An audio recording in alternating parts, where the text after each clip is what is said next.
रीति को पेड़ो ही न्यारो, कै जाने वृषभानु नंदिनी, कै जाने ये कान्हर कारो।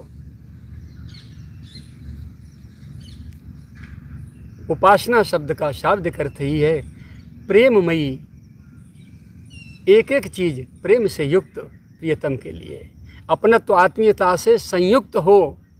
चाहे एक नाम निकले, भले ही माला न जपी जाए गिन गिन के, भले ही एक नाम निकले। पुलक गात ही सिय रघुवीरु, जीह नाम जप लोचन नीरु। सही सही परिभाषा उपासना की ये है। शरीर पुलकित है, हृदय में प्रियतम की मधुर मधुर मूर्ति विराजमान है। रोमांचित हो रहा है, आंखें बरस रही हैं, जिह्वा कराह कराह के आह भर भर के प्रियतम का नाम ले रही है।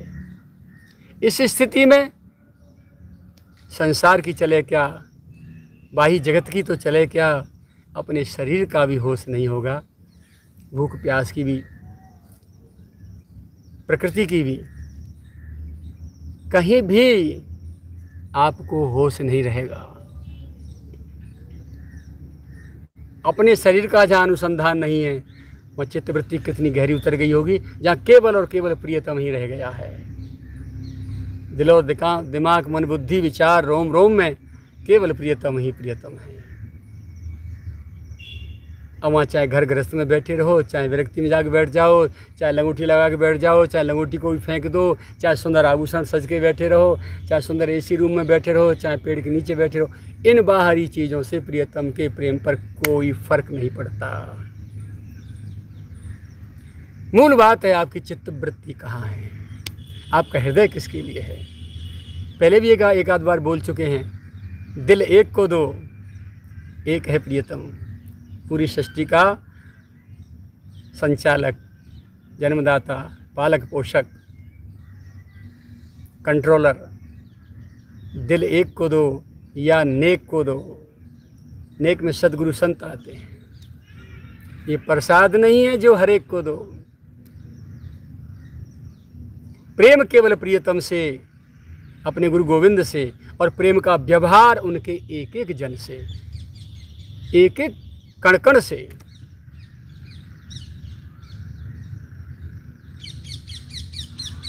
राजनीति, छल कपट नीति, दूसरों को कष्ट देना, ये सब ये कहाँ है। न कोई शास्त्र इसको स्वीकारता है, न बखान करता है, न कहता है। उसके कोसों दूर दूर तक ये दिखाई नहीं देते उपासक के। अब चाहे मैं हूँ चाहे आप हों,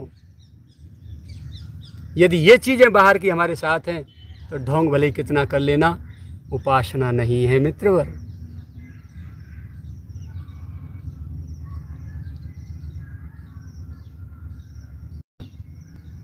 समझ में आती होगी ना।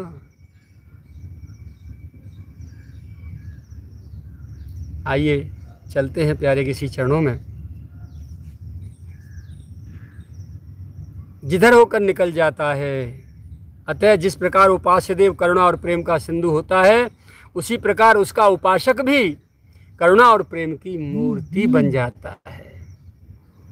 जिधर होकर वो निकल जाता है, उधर ही करुणा और प्रेम की वर्षा होती चली जाती है, जिससे त्रैताप से तपे हुए माया राज्य के प्राणी,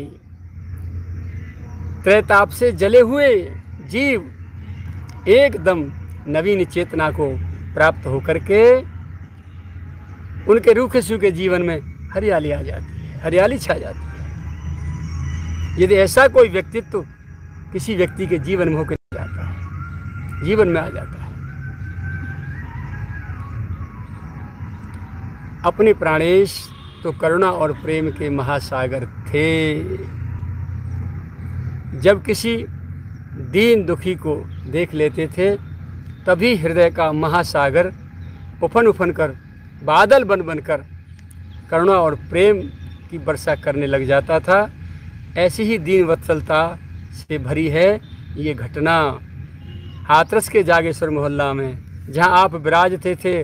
वहीं पड़ोस में पहले भी निवेदन कर चुका हूं मैं। आज प्रसंगवश ग्रंथ का आश्रय ले रहा हूं तो क्रम में फिर आ गई ये कथा वो।